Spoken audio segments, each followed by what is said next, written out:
Hello friends, तो आज जो हमारे प्रैक्टिस सेट है वो हम शुरू करने जा रहे हैं। इसका पहला ही क्वेश्चन जो है आपको देखने को मिल जाएगा एक्टिव और पैसिव वॉइस से।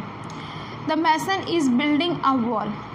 देखिए, इसमें इज़ के साथ में वर्ब की फर्स्ट फॉर्म में आईएनजी इस्तेमाल हुआ है, तो आप इसको इस तरह से कर सकते हैं कि इज़ के साथ में आप बीइंग लगा देंगे और वर्ब की फर्स्ट फॉर्म के साथ जो आईएनजी लगा हुआ है आप उसको कन्वर्ट कर देंगे वर्ब की थर्ड फॉर्म में।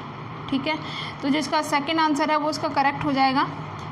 सेकंड जो आंसर है वो इसका करेक्ट हो जाएगा, तो आपको इसमें कोई समस्या की वाली बात नहीं है। ये जो इसका ये वाला क्वेश्चन आंसर है वो सही हो जाएगा, क्योंकि इसमें इज़ के साथ में बीइंग वर्ब की थर्ड फॉर्म लगी हुई है। ठीक है, तो इसका करेक्ट हो जाएगा। सेकंड जो क्वेश्चन है आपका वो है identify the error in the sentence giving. तो आपको इसमें एरर बताना है। तो देखिए, इसमें लिखा है he had arrived at Cairo a few months before protest shook the Arab world। तो आपको देखने को मिल रहा होगा यहाँ पे कायरो का इस्तेमाल हुआ है। इस वर्ड का इसमें जो इस्तेमाल हुआ है वो एक बड़े शहर का इस्तेमाल हुआ है। तो आपने देखा ही होगा जो ये होता है तो इसके लिए आप क्या करते हैं, इन का इस्तेमाल करते हैं। बड़े शहरों के लिए आप क्या करते हैं, इन दिल्ली, इन कोलकाता, इन मुंबई, ये इस्तेमाल करते हैं ना, इनका यूज़ करते हैं। और छोटे शहरों के लिए आप करते हैं एट का इस्तेमाल। तो आप इसमें क्या है, इसमें फर्स्ट पार्ट में ही इसके जो है आपको दिखने को मिल जाएगा कि एरर है, तो यहाँ पर आप इन का इस्तेमाल करेंगे। Identify the error in the sentence given below, ये आपका थर्ड सेंटेंस है और इसमें जो क्वेश्चन है वो आपको इसमें करेक्ट इनकरेक्ट का बताना है। ठीक है, एरर बताना है। Most of us who are older competitive runners are not able to race anywhere at the same speed as we do when we were 30। देखिए, लास्ट वाले स्पेस में देखिए जिसका सी पार्ट है उसमें आपको देखने को मिल जाएगा। इसमें है ये कह रहे हैं as we do when we were 30, तो उसमें वर का यूज़ हुआ है। ठीक है, इसमें वर का यूज़ हुआ है, तो जब वर्क जो होता है वो पास्ट फॉर्म में है तो इसमें जो डू है उसका आप डिड कर देंगे। ठीक है, डू का इसमें डिड हो जाएगा। तो ये इसमें जो है यहाँ पर एरर है, डिड यहाँ पर आएगा, तो वो इसके थर्ड पार्ट में एरर है। नेक्स्ट क्वेश्चन है fourth, identify the error in the sentence given below. Work hard least you do not पे। देखिए, इसमें वर्ड जो आया है लीस्ट आया है और लीस्ट वर्ड के साथ में आपको पता ही होगा लीस्ट के साथ में शुड का यूज़ होता है। ठीक है, लीस्ट जो है नेगेटिव वर्ड है तो इसमें नोट का यूज़ नहीं होगा। लीस्ट अपने आप में नेगेटिव होता है तो इसके लिए आप नोट का यूज़ नहीं करेंगे और लीस्ट के साथ में हमेशा शुड का यूज़ होता है। तो जो आंसर होगा वो होगा work hard least you should fail. ठीक है, डू नॉट का इसमें इस्तेमाल गलत है क्योंकि लीस्ट अपने आप में नेगेटिव वर्ड होता है। नेक्स्ट आपका क्वेश्चन नंबर 6। क्वेश्चन नंबर 6 है the victim were fruit vendors and they going in an auto when they blank an accident on the way. देखिए, इसमें एक्सीडेंट की बात हुई है, यानी किसी दुखद घटना की बात हुई है। तो जब हम किसी दुखद घटना के बारे में बात करते हैं तो उसके साथ में मीट विद लगता है, मेट विद लगता है इसमें। ठीक है, या किसी चीज़ से टकराना होता है तो रन इनटू लगता है।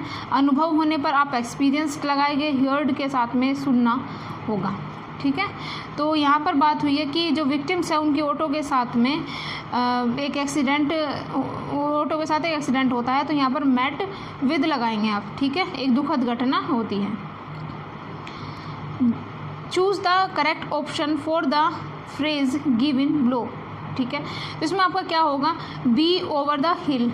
बी ओवर द हिल इसका जो फ्रेज़ है इसका आंसर पूछा हुआ है। तो बी ओवर द हिल क्या होता है, पहाड़ी से ऊपर होना, पहाड़ से ऊपर होना, ये कुछ इसका मीनिंग होगा। तो इसका जो आंसर है वो होगा to be too old to do things, कि चीज़ों को करने के लिए ज़्यादा बूढ़ा होना या ज़्यादा उम्र दराज होना इसका आंसर होगा। इस फ्रेज़ जो ये फ्रेज़ है बी ओवर द हिल, देखिए आपको फ्रेज़ कुछ चीज़ें ऐसी है जो आपको करनी ही होगी। मोस्ट इंपॉर्टेंट है, तो आपके एक्टिव पैसिव हो गए। ठीक है, एरर हो गई, लीस्ट के साथ में शुड का यूज़ हो गया और जो ये आपके फ्रेज़ वर्ड हो गए। देखिए, फ्रेज़ से कई बार कुछ ज़्यादा क्वेश्चन पूछे जा रहे हैं इन दिनों, तो आप फ्रेज़ को भी जो है अपने याद कर लेंगे। Fill in the blank with the appropriate preposition. अब आपको प्रीपोजिशन का यूज़ करना है।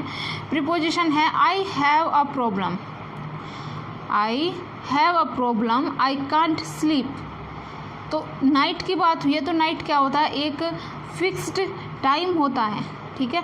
फिक्स्ड टाइम के लिए आप क्या लगाएंगे, फिक्स्ड टाइम के लिए हमेशा एट का यूज़ होगा, ठीक है। फिक्स्ड टाइम के लिए एट का यूज़ होगा। जब आपसे फिक्स टाइम की बात की जाए तो आप स्लीप एट नाइट लगाएंगे, ठीक है। नाइट के साथ में हमेशा स्लीप एट के साथ में, स्लीप के साथ में आप एट लगाएंगे और फिर नाइट लगाएंगे, तो ये इसका करेक्ट सेंटेंस हो जाएगा, क्योंकि नाइट क्या है, एक फिक्स्ड टाइम पीरियड की बात हुई है। उसके बाद में आपका नेक्स्ट क्वेश्चन है, fill in the blank with the appropriate preposition. आपको सही प्रीपोजिशन का इस्तेमाल करना है। The new bakery near my house open blank 7 AM every day, ठीक है। तो इसके साथ आप क्या करेंगे, इसके साथ आप एट का यूज़ करेंगे। तो इसके साथ भी आप एट का यूज़ करेंगे, क्योंकि देखिए इसमें हमने पिछले वाले में क्या पढ़ा था, इसमें भी आपके साथ स्लीप एट नाइट। तो नाइट क्या है, एक फिक्स्ड, ये फिक्स्ड होता है, ठीक है, फिक्स्ड टाइम है। नाइट हो गया आपका, मॉर्निंग हो गया, आफ्टरनून हो गया, तो ये क्या आपके फिक्स्ड टाइम है।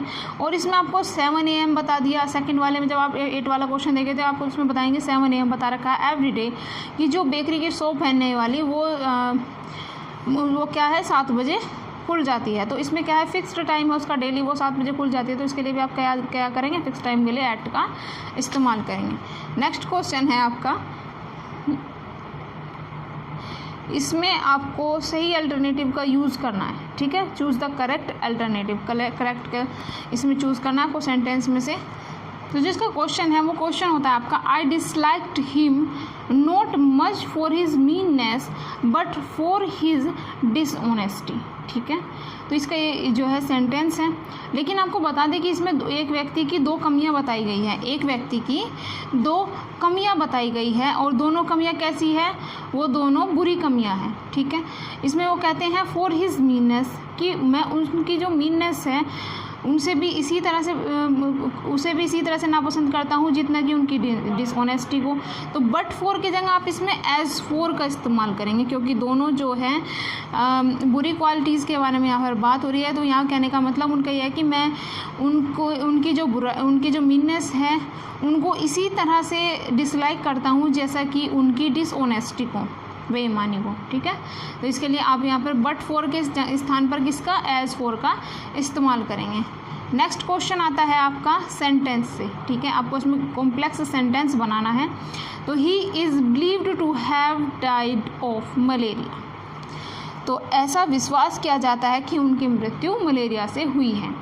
अब जब आप इसका कॉम्प्लेक्स सेंटेंस बनाओगे तो एक चीज़ आपको ध्यान में रखनी होती है कि जो कॉम्प्लेक्स सेंटेंस होता है उसमें क्या होता है आपका, इसमें आपको प्रेडिकेट और आपका सब्जेक्ट और प्रेडिकेट दोनों चीज़, इसमें क्या होगा आपका, इसमें आपको ये करना होगा कि इसमें एक तो आपकी प्रिंसिपल क्लोज होगी और एक आपकी क्या होगी, सबऑर्डिनेट क्लोज होगी। इसमें 2 क्लोज आपकी होनी चाहिए जो कॉम्प्लेक्स सेंटेंस में। और साथ ही साथ क्या होता है, एक इन दोनों का जो जॉइंट होता है वो या तो दैट, बिकॉज, आफ्टर, अनलेस और वाइल, ये कुछ शब्द होते हैं जिनसे इनकी कंजक्शन जुड़ी होती है। कौन कौन से, दैट, बिकॉज, आफ्टर, अनलेस या वाइल, ठीक है, ये कुछ होते हैं। तो उसी हिसाब से इसका क्या है, आप देखिए कि इसमें एक तो प्रिंसिपल क्लोज होनी चाहिए और एक सबऑर्डिनेट क्लोज होनी चाहिए। तो जब आप फर्स्ट क्वेश्चन देखते हैं, ही is believed that he would, तो वुड तो इसमें इस्तेमाल नहीं हो सकता क्योंकि जो ऊपर आप देख रहे हैं हैव का यूज़ हुआ है, तो इसमें ये यहाँ पर गलत हो गया। It is believed that he dad of malaria, तो ये ठीक है क्योंकि इसमें ये आपकी प्रिंसिपल क्लोज होगी, that he dad of malaria, ये आपकी प्रिंसिपल क्लोज होगी। और इट इज़ बिलीव्ड ये आपकी सबऑर्डिनेट क्लोज हो गई, और साथ ही आपको इसमें दैट से जोड़ा हुआ है। जैसे कि मैंने आपको भी बताया कि दैट जो वर्ड होते हैं, कुछ मैंने आपको वर्ड बताया, दैट, आफ्टर या फिर बिकॉज, वाइल, अनलेस, इन सब चीज़ों से ये जुड़ा होता है। तो इसमें क्या है, आपको दैट का यूज़ देखने को मिल जाएगा। साथ ही साथ आपको एक इसमें आपको मैन क्लोज देखने को मिल जाएगी, साथ ही साथ एक सबऑर्डिनेट क्लोज आपको देखने को मिल जाएगी। तो जो इसका आंसर है वो सेकंड ठीक है। जो 11th आपका आता है वो है द कमीशन, इसमें आपको सही ऑप्शन का चुनाव करना है। The election commission on Saturday that the assembly elections in 5 state will be held from November 12 to December. तो 5 स्टेट्स के जो इलेक्शंस है उनको अनाउंस्ड किया गया सैटरडे में, तो यहाँ पर आपको अनाउंस्ड लगाना है क्योंकि घोषणा की गई, ठीक है, घोषणा की गई। इसमें होता है अनाउंस्ड का होगा घोषणा करना, तो आप इसमें क्या लगाएंगे कि घोषणा की गई, अनाउंस्ड किया गया। अगर आप इनके अलावा कोई वर्ड इस्तेमाल करते हैं जैसे कि आपका है प्रोनाउंस्ड, तो प्रोनाउंस्ड होता है आपका उच्चारण करना, प्रोमुलगेटेड होता है आपका प्रख्यात करना, और इशूड होता है निर्गत करना, ठीक है। तो इन सब में ये तीनों इसके उपयुक्त आंसर नहीं है, इसका जो उपयुक्त आंसर है वो आपका अनाउंस्ड होगा। नेक्स्ट क्वेश्चन नंबर है आपका 12। जो 12 क्वेश्चन है आपका, 12 क्वेश्चन में आपको क्या करना है, fill in the blank with appropriate prepositions. तो आप इसमें सही प्रीपोजिशन का इस्तेमाल करने वाले हो। तो Ram is going to the cinema dash Saturday. देखिए एक बात आप ध्यान रखिए कि जैसे कि आप कैलेंडर देखते हैं, कैलेंडर में दिखाई देने वाली चीज़ों की एक उपयुक्त स्थान होता है। इसमें ईयर के लिए आप ठीक है, तो जो आपको कैलेंडर में चीज़ें दिखाई देती हैं उनमें आप इस तरह से ले सकते हैं कि जैसे ईयर है आपका, तो उसके लिए आप इन का यूज़ करोगे। उसके बाद में ईयर के लिए, मंथ के लिए आप इन का यूज़ करते हो। जो आपके डे आते हैं सैटरडे, मंडे, इन सब के लिए आप ओन का इस्तेमाल करोगे। और उसके भी बाद में आपका इसमें क्या होगा, फिर आपका अगर आप ईयर और मंथ की बात करते हो तो इन आएगा, और अगर आप बात करते हो सैटरडे की या फिर किसी डे की तो उसमें आपका क्या होगा, आपका ओन का इस्तेमाल होगा, ऑन संडे। तो इसका क्या हो जाएगा, Ram is going to cinema on Sunday. Next है आपका, देखिए इसमें एक फ्रेज़ पूछी गई है, the eastern guest are home of 2600 plants species and this habitat fragmentations can pose a serious threat to endemic plants। तो इसमें एक फ्रेज़ का इस्तेमाल हुआ है और फ्रेज़ है होम, ठीक है, होम टू। देखिए ऑफ इसमें गलत लगाया गया, ऑफ को आप हटा दीजिए, होम टू होता है, ठीक है, फ्रेज़ है होम टू। नेक्स्ट है identify the error in the sentence given. तो जो सेंटेंस है वो है आपका turbidity current is a fast moving current and that sweeps down submarine canyons carrying sand and mud into the deep sea. देखिए इसमें आपका फर्स्ट सही है, सेकंड भी आपका सही होता है और थर्ड भी आपका ठीक होता है। देखिए इसमें नो एरर है, इसमें आपको कोई एरर दिखाई नहीं दे रही है, इसमें कोई एरर आपकी दिखाई नहीं दे रहे हैं। नेक्स्ट क्वेश्चन की ओर चलते हैं, क्वेश्चन नंबर 15। क्वेश्चन नंबर 15 में आपसे पूछा गया है कि आपको क्या करना है, choose the correct sentence from the choices given. तो आपको सिंपल सेंटेंस में ये चीज़ें कन्वर्ट करनी होगी जो आपके सामने दी गई है। As the weather was bad we stayed indoors. खराब मौसम होने के कारण हम घरों में ही रहे, इसका कारण ये होगा। तो इसको आपको सिंपल सेंटेंस में कन्वर्ट करना है। सिंपल सेंटेंस में आपको कन्वर्ट करने के लिए देखते हैं कि सिंपल सेंटेंस में कौन सा है। The weather was bad and we stayed indoors. देखिए अब इसमें आपको देखने को मिल जाएगा एंड का यूज़। सिंपल में एंड का यूज़ नहीं होता है, एंड का यूज़ किस में होता है, कंपाउंड में होता है। Since the weather was bad we stayed indoors, इसमें कोमा का यूज़ हुआ है, तो ये भी सिंपल सेंटेंस में नहीं है क्योंकि सिंपल सेंटेंस एक ही चीज़ में, एक ही सेंटेंस में आपको देखने को मिल जाएंगे। It being a bad weather weather we stayed indoors. हाँ जी, ये इसका सही है, इसका आंसर सी इसका सही होगा क्योंकि इसमें क्या किया गया है, सिंपल सेंटेंस की कंडीशन आपको देखने को मिल जाएगी। इसमें आपको कंडीशन देखने को मिल जाएगी कि इसमें एक ही वाक्य में बिना कंजक्शन के चीज़ को पूरी तरह से बताया गया है, ठीक है, चीज़ को पूरी तरह से बताया गया है, इसमें किसी कंजक्शन का यूज़ नहीं हुआ है। नेक्स्ट जो आपका आता है वो है क्वेश्चन नंबर 16, और 16 में आपको क्या करना है, direction in question given below a part of sentence is italicized and underlined below are given alternatives to the। इसमें आपको चूज़ द करेक्ट अल्टरनेटिव, इसमें भी आपको सही अल्टरनेटिव का यूज़ करना है। He preferred death rather than imprisonment, ठीक है। तो उनकी डेथ को क्या कर दिया गया, उन्हें कारावास की जगह मृत्यु की सज़ा सुनाई गई, कारावास की जगह मृत्यु की सज़ा सुनाई। तो अब देखिए पहले उन्हें क्या किया गया होगा, he preferred death rather than imprisonment. तो उनको डेथ की जगह क्या किया गया, इम्प्रिजनमेंट की जगह उनको डेथ दी गई। तो इसमें आपको करना होगा कि ही प्रीफर डेथ, टू का इस्तेमाल होगा। किसका इस्तेमाल होगा इसमें, आपके टू का यूज़ होगा, imprisonment, death to imprisonment. Next question की ओर चलते हैं। नेक्स्ट क्वेश्चन है आपका question number 17, identify the error in the sentence below given below. ठीक है, तो इसमें आपको क्या करना है, every one of the boys love to write. देखिए जो एवरी वन होता है ये एक सिंगुलर होता है, इसके साथ में आप सिंगुलर का यूज़ करते हैं क्योंकि प्रत्येक के बारे में बात करी जा रही है। तो every one of the boys, जो लड़के हैं उन्हें प्रत्येक लव टू राइट। देखिए इसमें लव की जगह आप लव्स करेंगे क्योंकि मैंने अभी कहा कि आपको ये क्या होता है, ये एक सिंगुलर वर्ड होता है, इसके साथ में सिंगुलर का यूज़ होगा क्योंकि एवरीवन जो है हर एक के बारे में बात की जा रही है। तो इसके लिए आप क्या करेंगे, लव्स टू राइट। तो इसके सी पार्ट में आपको एरर है, identify the error in the sentence given. तो इसमें आपको क्या करना है,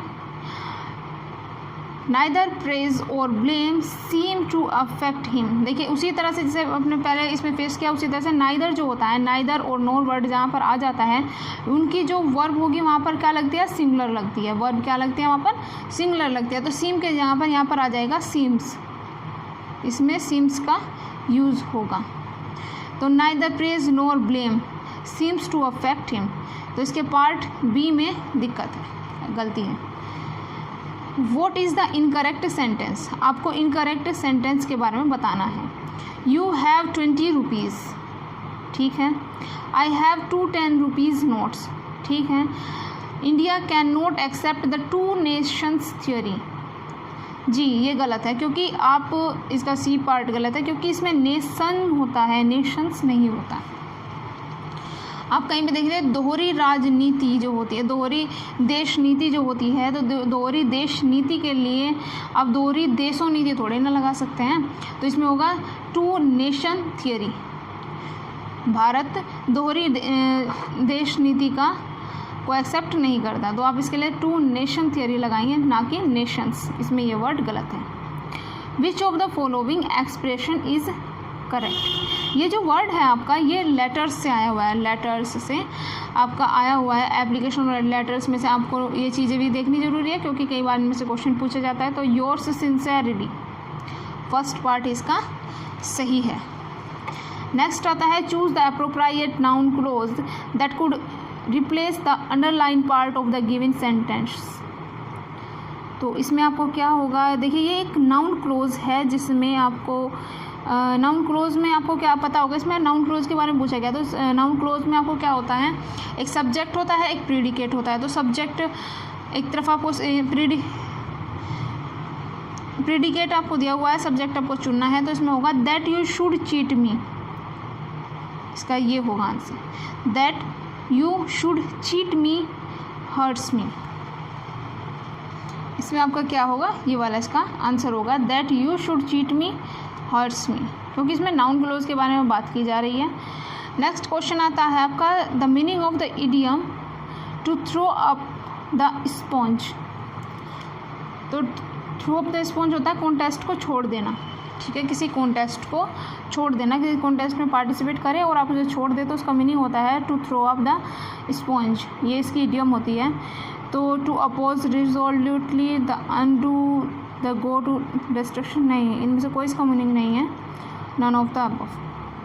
बेगर्स डिस्क्रिप्शंस मीन्स, देखिए बेगर्स डिस्क्रिप्शन यानी भिखारियों का वर्णन, तो इसका क्या होगा, बियॉन्ड डिस्क्रिप्शन की by chance less describe, poorly describe नहीं, इसका बियॉन्ड डिस्क्राइब होगा क्योंकि जो बेगर्स होते हैं उन्हें ये जो चीज़ें हैं वो कहाँ डिस्क्रिप्शन की मीनिंग्स कहाँ मालूम होंगे। तो बेगर्स डिस्क्रिप्शन का यही मीनिंग होता है कि बियॉन्ड डिस्क्रिप्शन, जो चीज़ें हैं उनके बारे में बातें ना करके इधर उधर की बातें करना। तो नेक्स्ट जो आपका क्वेश्चन होता है उसमें आपको क्या करना है, दे पोर्ड वाटर ऑन अस। तो वाटर है, पोर्ड है, तो पोर्ड वर्ब की ये आपकी पास्ट फॉर्म, पास्ट सेंटेंस हो गया, तो पास्ट में आप वाज का यूज़ कर लेंगे जैसे कि इसमें हुआ है। तो वाटर जो है आपका सब ऑब्जेक्ट है, ये पहले आ जाएगा, दे का अस हो जाएगा। तो इस हिसाब से आपका थर्ड जो इसका फोर्थ आंसर है वो सही है, water was poured on us. Next question है आपका, नेक्स्ट क्वेश्चन में आपको अंडरलाइन सब्जेक्ट के बारे में बताना है, इसको करेक्ट करना है, अल्टरनेट करना है। तो आपको क्या करेंगे, ही ought not to tell me your secret but he did। तो इसमें आपको क्या करना होगा, इसमें he ought not to tell me your secret but he did। तो आप देख पा रहे हैं कि ये जो सेंटेंस है, ये सेंटेंस आपका प्रेजेंट परफेक्ट टेंस में है। तो आप क्या करेंगे, प्रेजेंट परफेक्ट टेंस में आप हैव का यूज़ करेंगे, have told, oh sorry past perfect tense में डिड का यूज़ हुआ है, तो पास्ट परफेक्ट टेंस में है, तो हैव टोल्ड इसका हो जाएगा। ही ought not to have told me your secret but he did, ये इसका आंसर होगा। नेक्स्ट क्वेश्चन है आपका, a collection of small coloured flags is called bunting.